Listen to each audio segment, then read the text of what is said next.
अकबर की सेना के बीच में उस समय महाराणा प्रताप हार गए थे। तब उस समय जब हमारे राजपूत बहनें जब जौहर करने लगी, उनका आत्मसम्मान जाने लगा, उस समय हमारे जो पूर्वज है राणा पुंजा भील, उन्होंने मदद की और हमारी जो राजपूत बहनों की अस्मत बचाई। ऐसी धरती से आए हमारे राजकुमार रोज जी को मैं आमंत्रित करता हूँ। भाई राजकुमार रोज जी।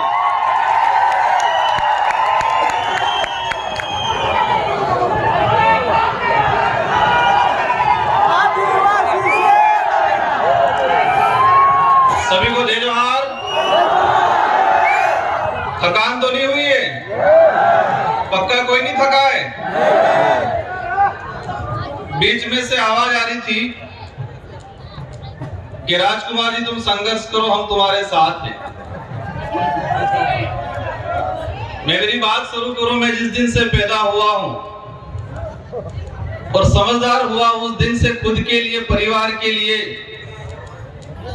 और कॉलेज राजनीतिक में आने के बाद समाज के लिए संघर्ष करता आ रहा हूं। और जब तक ये सांसें रहेगी, ये संघर्ष जारी रहेगा। और आप जैसे साथियों का विश्वास, आप जैसे साथियों का जो हमारे प्रति आशा उम्मीद है, ये उम्मीद और आशा विश्वास मुझे और मेरे जैसे साथियों को और ताकतवर बनाने का काम करती है। मैं इस कार्यक्रम को सफल बनाने के लिए कई दिनों से इस पांडाल को, इस जगह को व्यवस्थित बनाने वाले और इस पांडाल में बैठने की व्यवस्था करने वाले वॉलंटियर साथी, गाड़ियों की पार्किंग की व्यवस्था करने वाले वॉलंटियर साथी, इस आयोजन को दिल से सच्ची नीति के साथ सफल बनाने वाले सभी साथियों को धन्यवाद देना चाहूंगा। 33वें आदिवासी सांस्कृतिक महासम्मेलन, इस सम्मेलन में पूरे देश के आदिवासी समुदाय इस हमारे पांडाल में विराजमान है। और सुबह से लगा के अनेक सोपानों के अंदर कार्यक्रम सफल हुए। 1-1:30 बजे हम पहुंचे और तब से अनेक वक्ताओं को सुना। आपने भी सुना, मैंने भी सुना। सबने अच्छी अच्छी बातें की। अधिकतर बातों पे तालियां बजी, अधिकतर बातों पे जयकारे लगे। एक बात कॉमन निकल के आई कि हमें संघर्ष करना है। सभी वक्ताओं की तरफ से जो बात आई उसमें एक कॉमन निकल के आई कि हमें संघर्ष करना है। और यह संघर्ष किस लिए करना है? अपने समाज के हक अधिकारों के लिए करना है, जल जंगल जमीन बचाने के लिए करना है। और फिर बात आई कि संघर्ष कैसे करेंगे? तो एकजुट होंगे तो संघर्ष होगा, ये बात आई। फिर नारे लगे, एक तीर एक कमान, आदिवासी एक समान। हम जिस मंच से, जिस जगह से हम बोलते हैं, हम जहां खड़े हैं, हम जहां बैठे हैं, अगर इस शब्द की यही पालना नहीं होती है तो संगठित नहीं हो सकते। और संगठित नहीं हो सकते तो हम संघर्ष नहीं कर सकते हमारे हक अधिकारों के लिए। साथियों, इस देश के अंदर 2011 की जनगणना के हिसाब से 140 करोड़ के आसपास पॉपुलेशन है। और इसमें आदिवासियों की बात आती है, 10 करोड़ 43 लाख आदिवासी समुदाय जो रिकॉर्डली है। 3 से 4 करोड़ आदिवासी अपने कागजी आदिवासी प्रमाण पत्र लेने के लिए संघर्ष कर रहा है देश में।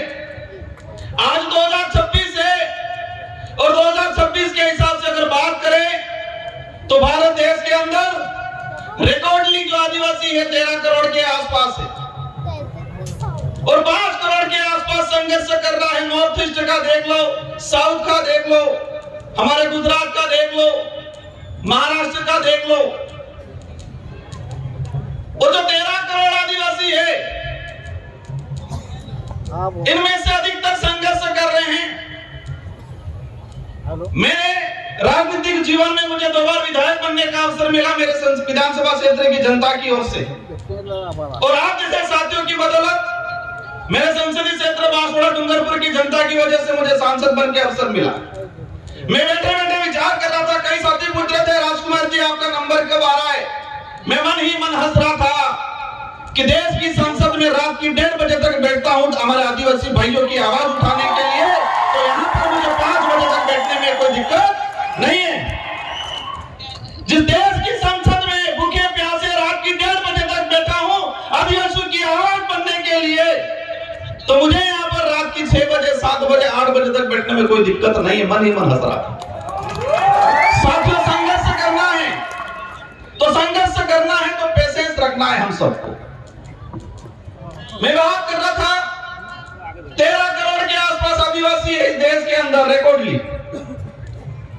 पूर्व में पैसा कानून को लेके 5 अनुसूची को लेके फॉरेस्ट राइट एक्टों को लेके बात हुई, तो 13 करोड़ में से अधिकतर आदिवासी समुदाय संघर्ष कर रहा है। कोई आरक्षण के लिए कर रहा है, कोई अपना घर बचाने के लिए कर रहा है, कोई अपनी पहचान को जिंदा रखने के लिए कर रहा है, कोई जल जंगल जमीन के लिए कर रहा है। फॉरेस्ट राइट एक्ट की पूर्व वक्ताओं ने बात की, भारत देश के अंदर 25 लाख वन अधिकार अधिनियम के दावे प्रक्रियाधीन पेंडिंग पड़े हुए हैं।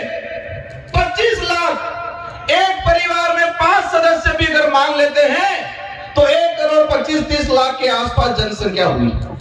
मतलब यह हुआ पहला संघर्ष कि वन विभाग के अंदर रहने वाला भारत देश का आदिवासी 1 करोड़ 30 लाख के आसपास, जो सरकारी रिकॉर्ड है, मेरा रिकॉर्ड नहीं है, जो फॉरेस्ट राइट एक्ट के तहत दावे प्रक्रियाधीन चल रहे हैं, 1 करोड़ 30 लाख आदिवासी वन विभाग में बैठा हुआ संघर्ष कर रहा है, और कागज में नहीं आया है रिकॉर्ड में, वो 1 करोड़ और होगा।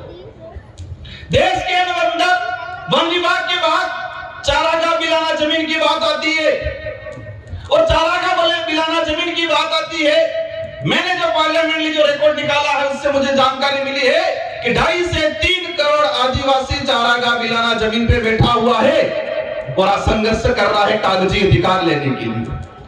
साथियों एक बात की बात समझना पड़ेगा, हम अधिकार की बात कर रहे हैं, इस जमीन पे हमारा पुरखाई अधिकार है, हम कहते हैं इस देश के मूल मालिक हैं, लेकिन कागजी अधिकार के लिए संघर्ष कर रहे हैं। कौन सा अधिकार चाहिए? कागजी अधिकार। उस जमीन पे आजादी से पहले हमारे बाप दादा बैठे हैं, उन्होंने कुआं खोदा है, मकान बनाया है, लेकिन उसके पास कागज नहीं है।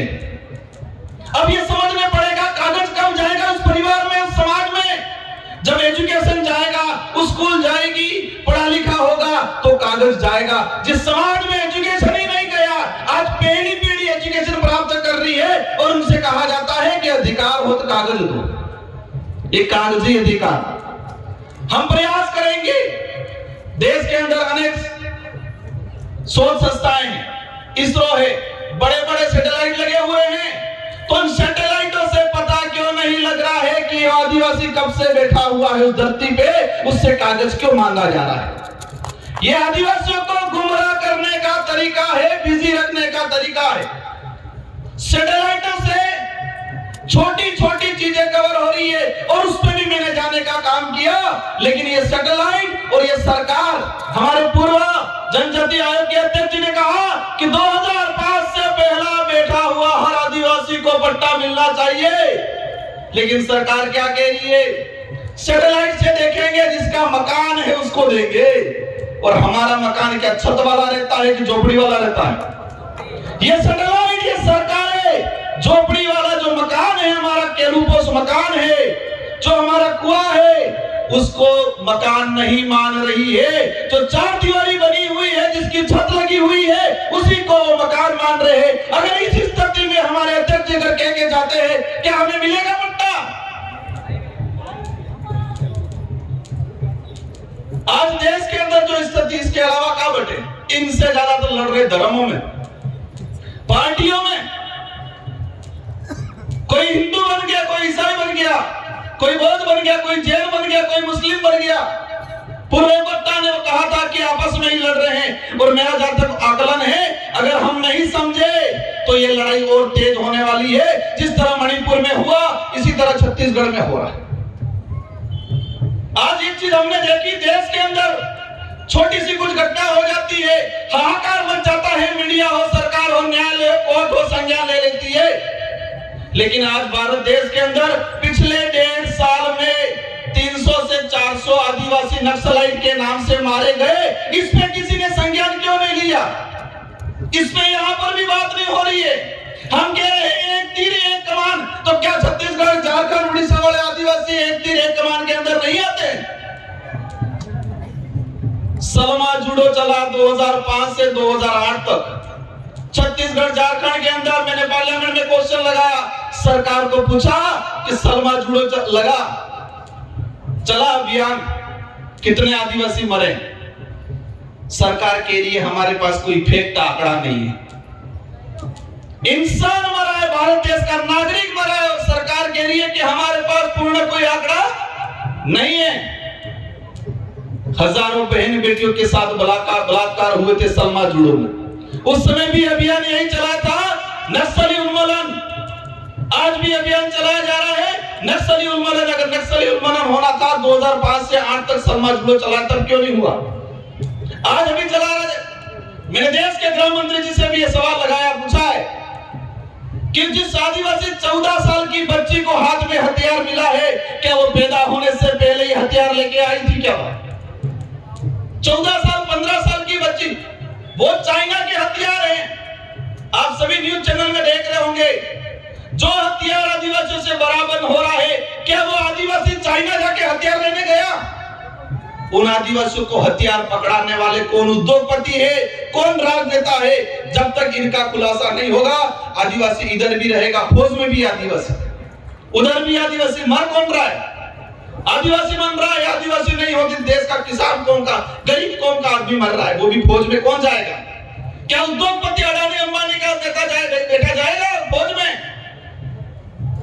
आज देश के अंदर हजारों हेक्टर, लाखों हेक्टर जमीन पिछले 5 सालों के अंदर लीज पे दिए फॉरेस्ट। एक चीज देखा, मेरे अंदर भी पहले डर था, जो कोई कार्यक्रम कराते हैं उनका भी डर रहता है कि कोई कुछ बोल नहीं दे, पीछे हमारे को पुलिस पूछेगी।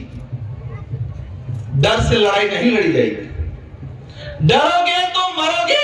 हम सच्चाई के लिए लड़ रहे हैं तो लड़ना पड़ेगा। अगर हम जो बात बोल रहे हैं, सरकार लिख के दे दे ये गलत है, जो बात हम पार्लियामेंट में बोल सकते हैं, वो बात इस मंच से भी होनी चाहिए आप लोगों के द्वारा। मैंने कहा था मुझे बारी नहीं मिलेगी, चलेगा। मैंने यह भी कहा था कि मुझे नहीं बोलना, मैं सुनना चाहता हूं। साथियों, मैंने पिछले सम्मेलन आयोजन कमेटी का सम्मान करता हूं सभी का। मैंने पिछली बार भी कहा था कि हम जो हर साल आयोजन करते हैं, जितने जो वक्ता अपनी बात रखते हैं, एक मेमोरेंडम बनाए, प्रस्ताव बनाए, और वही डेलीगेशन राष्ट्रपति से मिले, प्रधानमंत्री से मिले, सारे राज्यों के मुख्यमंत्री से मिले। ये करना पड़ेगा। बाकी हम सांसद बन जाएंगे, विधायक बन जाएंगे, इनमें से बेटे फिर जो जिनके मंशा है वो बन जाएंगे, होना कुछ नहीं है। देश के अंदर 47 आदिवासी सांसद आते हैं। मेसा कानून 2.5 से 3 करोड़ आदिवासी नगर निकाय, नगर पालिका क्षेत्र के अंदर आज अतिक्रमणकारी के रूप में इसकी पहचान की जा रही है। 2.5 से 3 करोड़ आदिवासी म्युनिसिपल एक्ट शेड्यूल्ड एरिया के अंदर स्पष्ट कहा गया है, और इसका मैंने पार्लियामेंट में 2001 से। साथियों, एक बात जानना आज कि देश की संसद को भी देखा है, राजस्थान की विधानसभा को भी देखा है, लेकिन हर कानून आता है, जिस बजट सत्र में आता है उसी बजट सत्र में पास हो जाता है। लेकिन आदिवासियों के कानून 20-20 साल हो गए, 25-25 साल हो गए, संसद में आने के बावजूद भी रुके हुए। मेसा कानून 2000 में आया, 2003 में इसकी कमेटी की रिपोर्ट आ गई, और आज तक पेंडिंग पड़ा हुआ है, क्योंकि वो आदिवासी के हित का था। मेसा कानून आता तो शहरीकरण के इलाके में जो आदिवासी रह रहा है उसको विशेष राइट मिलते, उसकी जमीन रिजर्व हो जाती।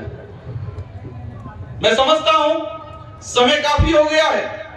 इस कार्यक्रम में हजारों किलोमीटर से दूर से आए लोग, कोई 300-400 किलोमीटर से दूर से आए, कोई अमीर परिवार वाला नहीं आए इस पंडाल में, सभी गरीब परिवार से आए हुए लोग हैं। क्योंकि अमीर तो आरक्षण ले लिया, नेता बन गया, अधिकारी बन गया, अपनी मस्ती में आधुनिक सुख सुविधाओं को संभव करने में मस्त है। सारे ऐसे नहीं होंगे, 10% हैं हमारे बीच में अधिकारी कर्मचारी आए हुए, इनका सम्मान करता हूं मैं। लेकिन अधिकतर रिजर्वेशन का लाभ लेके हुए घर पे बैठे हुए। इस पंडाल में मजदूरी करने वाला भाई आया हुआ है।